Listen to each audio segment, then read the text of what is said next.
Hello, ako si Dr. Lim, isa akong dermatologist. Ako rin yung may-ari ng Skin Matters dito sa San Fernando, La Union. And umuulan buong linggo sa Pilipinas, kaya naisipan kong i-discuss sa inyo leptospirosis. Ano yung leptospirosis? Makukuha mo yung ganitong sakit sa pamamagitan ng bakterya na nakukuha sa tubig baha na dulot ng ihi ng daga.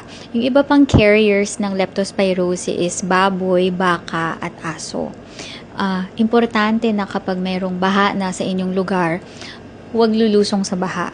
Number 2, huwag din lalangoy or maglalaro sa tubig baha.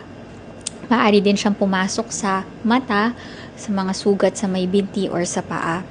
Next is, ano yung mga sintomas ng ganitong sakit?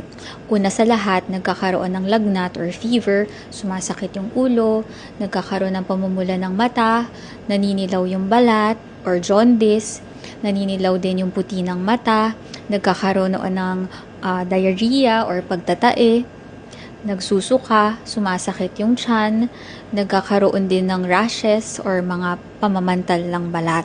Importante magpatingin sa isang espesyalista kapag meron kang mga nararamdaman dun sa mga nasabi ko, lalo na kapag meron kang lagnat or fever for 2 days at lumusong ka sa baha. Paano may iwasan na magkaroon ng ganitong sakit? Number 1, huwag lulusong sa baha. Nung med student pa ako sa UST, kailangan talaga na prepared ka. So, ang ginagawa ko, meron akong dalang bota or boots, and yung boots iniiwan ko either sa sasakyan ko or sa ospital, sa office, para siguradong hindi ako lulusong sa tubig baha. And next is, ang isa ko pang tip sa inyo is, panatiling malinis yung bahay ninyo, yung kapaligiran para walang daga, kasi dun mo makukuha yung sakit na ito. Of course, kung meron kayong mga tanong, importante magpa-check up sa isang espesyalista. Kung kailangan mo ng dermatologist at taga dito ka sa La Union, nandito lang ako sa Skin Matters everyday. I would love to meet you. And kung mayroon kang mga katanungan, please comment below. Ako mismo yung sumasagot sa ibaba. At kung may kakilala kang lumusong sa baha, feel free to share this video with them.